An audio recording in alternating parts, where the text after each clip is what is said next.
我们的共同目标是携手努力让各国互联互通更加有效。 The most expensive infrastructure project in history. The Belt and Road Initiative, a boom, a bust, or just a buzzword? A trillion-dollar green empire is rising, and it's not in the West. Across Asia, Africa, and Europe, solar farms, wind corridors, and EV highways are connecting into something far bigger: China's new Green Belt and Road. It's not just about saving the planet, it's about rewriting the rules of global trade. If the first Belt and Road built ports and railways, this one could build the future itself. A new kind of empire is being built, not with armies or alliances, but with solar farms, hydrogen hubs, and ports wired for electric trade. Since the early 2020s, China has quietly redirected its industrial might toward what it calls the Green Silk Road, a trillion-dollar transformation linking continents through clean power. Factories that once poured out steel and concrete now produce lithium batteries, wind turbine blades, and solar panels by the megaton. From the deserts of the Middle East to the plains of Africa, Chinese-backed projects are appearing like mirror images of its own energy revolution. What began as the Belt and Road Initiative, a plan to connect the world through infrastructure, is now evolving into something far more strategic. By exporting not just goods but green technology, China isn't just building roads, it's laying the foundation of a new economic order. More than 150 countries are tied into this network, and many of them now rely on Chinese-made equipment to meet their climate goals. Every solar cell shipped abroad, every battery plant built in a foreign industrial park expands Beijing's reach without a single soldier or warship. Inside China, the scale is staggering. In 2024 alone, it installed more solar capacity than the rest of the world combined. Entire provinces have turned into renewable corridors, where high-voltage lines hum across thousands of kilometers, feeding megacities and industrial zones. Now, that same model is being exported from Southeast Asia to Eastern Europe in an international build-out that dwarfs anything the original Belt and Road attempted. But this isn't just climate altruism. It's a strategic response to the pressures of the 2020s. A slowing domestic economy, Western tariffs, and a global race for supply chain dominance. By positioning itself as the indispensable engine of the green transition, China can shape global standards and trade rules in its favor. To partners, it's development. To rivals, it's soft power at industrial scale. And to the planet, it's a bold, uneasy gamble. Can one nation's carbon revolution truly go global? Or is this the start of a new dependency, hidden behind a clean facade? To understand the scale of China's Green Belt and Road, think of it not as a single project, but as an entire economic system. Well, the Belt and Road Initiative was one of Xi Jinping's signature global initiatives. At its peak, it involved hundreds of billions of dollars worth of investment, and it was even written into the Chinese constitution. So it was one of the initiatives with which President Xi was most associated, and for a while it was one of the most successful. Expanding across continents. Its blueprint reads like something between a trade network and a planetary grid map. The core idea: wherever fossil fuels once flowed, green energy will now take their place, and the pipelines of the 21st century will carry electrons instead of oil. The numbers alone are staggering. By 2030, Chinese state banks and private conglomerates are expected to channel more than $1 trillion into renewable infrastructure abroad. More than half of that money is already being poured into projects across Southeast Asia, Africa, and Eastern Europe. Solar cities in Egypt's desert, battery plants in Hungary, and electric bus lines in Kenya, all financed or built by Chinese firms. Unlike the first Belt and Road, which often focused on ports, railways, and highways, this new phase is built around energy production and control. Wind corridors in Central Asia feed into power lines stretching toward Europe. In Latin America, Chinese-backed lithium mines are turning the lithium triangle into the world's battery hub. In the Middle East, Chinese firms are laying down green hydrogen networks designed to ship ammonia to Asia. Even digital infrastructure, data centers and smart grids now falls under the Belt and Road umbrella, transforming it into a living, interconnected ecosystem of energy and information. At the center of it all are the tools of modern leverage, financing, technology, and dependency. Through long-term contracts and joint ventures, Beijing ensures that every nation plugged into this system becomes tied not just to Chinese technology, but also to Chinese maintenance, standards, and upgrades. On paper, it's win-win cooperation. In practice, it's strategic entanglement. Each solar array or EV plant strengthens local economies while quietly embedding China deeper into their future. This isn't empire building by conquest. It's empire by integration. Ports, grids, and factories are the new colonies of the 21st century, not occupied, but interconnected. And the brilliance of the blueprint is that it doesn't just move goods. It moves influence, flowing invisibly through power lines, shipping routes, and data cables. The question now is whether this trillion-dollar network will unite the world's energy future, or divide it even further. The old energy map was simple: oil from the Middle East, gas from Russia, consumption in the West. But that map is being redrawn in real time, and the pen is in Beijing's hand. The Green Belt and Road isn't just about where power is generated, it's about who controls the flow of it. And for the first time in history, the power lines may matter more than the pipelines. Across Asia, a silent engineering revolution is unfolding. High-voltage direct current lines, the arteries of a renewable world, now stretch from China's interior deserts to its coastal megacities, and soon beyond its borders. In Laos, Chinese-built dams feed electricity south into Thailand and Vietnam. In Pakistan, solar corridors built under the China-Pakistan Economic Corridor now link desert panels to coastal grids.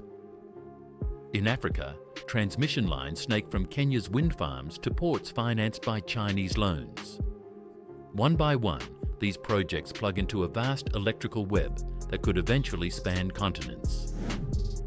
This shift has profound consequences. For a century, geopolitical power was tied to fossil fuels. Whoever held the oil routes held the world. But in the green era, power means something different: the ability to build, connect, and supply clean energy infrastructure at scale. China's dominance in solar, wind, and battery production gives it that leverage. It supplies over 80% of the world's solar panels, 2/3 of its lithium batteries, and almost all of its rare earth magnets, the critical components of turbines and EV motors. By exporting not just products but entire ecosystems, factories, technicians, grid designs, China is embedding itself into the world's clean energy bloodstream. Every cable laid, every plant commissioned, becomes a strand in a web of economic interdependence. In the short term, developing nations get power and growth. In the long term, they inherit systems designed and serviced by Beijing. The result is a quiet rewiring of global influence. The same way oil once bound nations to the Gulf, green power may now bind them to China. And if this network succeeds, the world's future supply of sunlight, wind, and data may all flow through a single, invisible architecture. Built not by the West, but by the engineers of the East. For every new solar city rising under the Green Belt and Road, someone wins, and someone quietly loses. The winners are easy to spot: nations hungry for infrastructure, desperate for energy security, and willing to trade sovereignty for progress.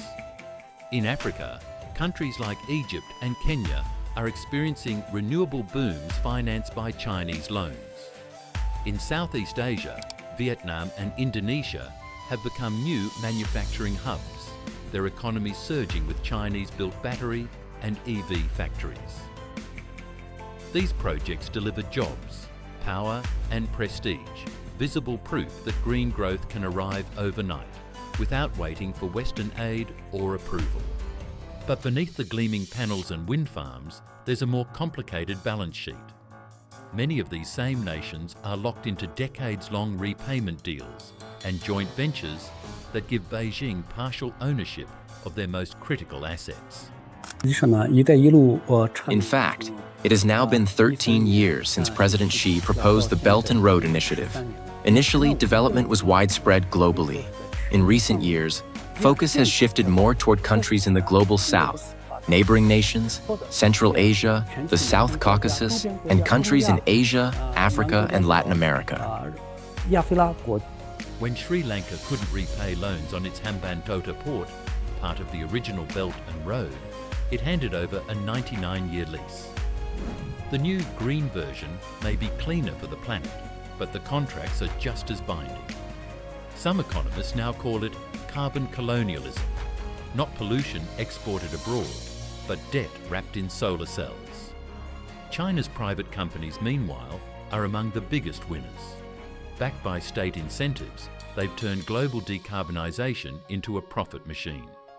Firms like KTL, Longgoi and BYD aren't just selling products, they're exporting ecosystems, power plants, grids, service contracts and entire green industrial parks.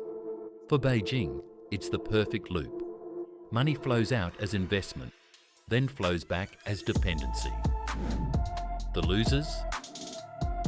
Western manufacturers squeezed out of markets they once dominated, local industries unable to compete with subsidized Chinese imports. And perhaps most quietly of all, the environment itself. Because some of these projects, rushed for political gain, cut corners on standards, water use, and land rights. Even sustainability has become a battlefield for influence. Still, the brilliance of China's model lies in its subtlety. Every country in the network walks away, believing it gained something, until it realizes that every road, cable, and turbine ultimately leads back to the same place. The Green Silk Road promises shared prosperity, but in a system built this tightly, only one player truly controls the switch. The world stands at a strange crossroads, half fossil, half renewable, half old order, half new empire. The moment feels familiar. Just as steam power once redrew global trade in the 1800s, the Green Belt and Road could now redraw it for the 21st century. But this time, the shift isn't being led by London or New York. It's being engineered from Beijing. For decades, globalization followed a Western blueprint. Goods flowed east to west, money flowed west to east, and power flowed through oil. Today, that current is reversing. Clean energy is the new currency, and China holds most of the mint. From lithium in Bolivia to copper in Zambia, from wind farms in Kazakhstan to solar grids in Saudi Arabia, China's green investments now form invisible corridors of trade, channels of influence that move quietly, without armies, without threats, and without borders. This is the moment when global trade stops being about what a nation digs from the ground and starts being about what it plugs into. And the nation providing those plugs, cables, and grids gains a kind of influence that can't be measured in barrels or tons. Energy independence, for much of the world, may soon depend on China's definition of green.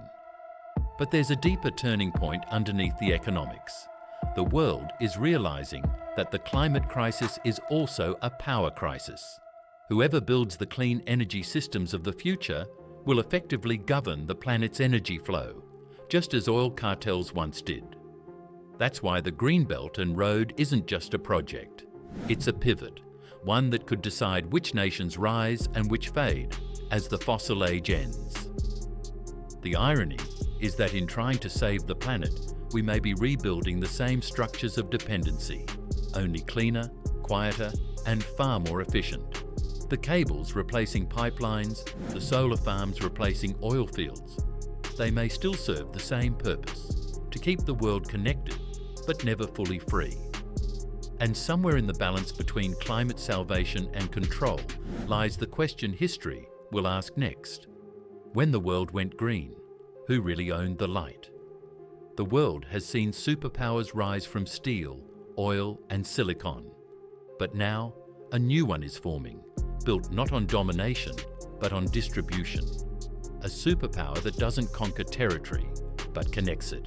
China's trillion-dollar Green Belt and Road isn't just a network of cables, panels, and turbines. It's a map of tomorrow, a blueprint for how influence will travel in the post-carbon age. Ports hum with electric cranes. Freight trains glide through solar-powered corridors. Hydrogen ships glide across new sea lanes. And in every link of this global chain, you can trace the same signature. Made with China. To some, this is progress. Proof that a greener future doesn't have to wait. To others, it's a quiet empire, hiding in plain sight, wrapped in the language of sustainability. But what can't be denied is that China has already crossed a threshold the rest of the world is still approaching. The next great competition won't be about who drills the deepest well or builds the tallest skyscraper. It'll be about who captures the sunlight, who stores the wind, and who controls the current that powers everything else. And as nations race to catch up, one truth is becoming impossible to ignore. The 21st century's balance of power won't be written in oil contracts or shipping routes. It'll be wired into the global grid itself. The age of the green superpower has already begun. The only question now is, who will be plugged in and who will be left in the dark?